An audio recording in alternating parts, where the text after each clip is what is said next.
Hi friends, கருணக்கிழங்கு குழம்பு வைக்க போகிறேன். கடாய் அடுப்பில் வச்சு நல்லெண்ணெய் ஊற்றி எண்ணெய் காஞ்சதும் கடுகு, வெந்தயம், கருவேப்பிலை நல்லா பொரி விட்டுறலாம்.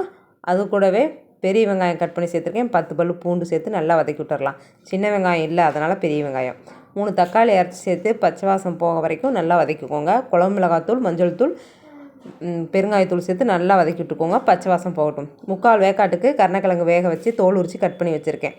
மசாலாலாம் பச்சை வாசம் போனதும் அதை சேர்த்து நல்லா வதக்கி விட்டுக்கோங்க. தேவையான அளவு உப்பு சேர்த்துக்கோங்க. தண்ணி கொஞ்சமாக சேர்த்துக்கோங்க, நிறையா சேர்த்துறாதீங்க. காரக்குழம்புக்கு தண்ணி அதிகமாக சேர்க்காதீங்க. புளி ஊறினதுக்கப்புறம் கரைச்சி ஊற்றிக்கலாம். உப்பு காரமெலாம் பார்த்துக்கோங்க. நல்லா வெந்ததுக்கப்புறம் கொஞ்சமாக தேங்காய் பால், ஃபஸ்ட்டு பால் எடுத்து ஊற்றிட்டேன்.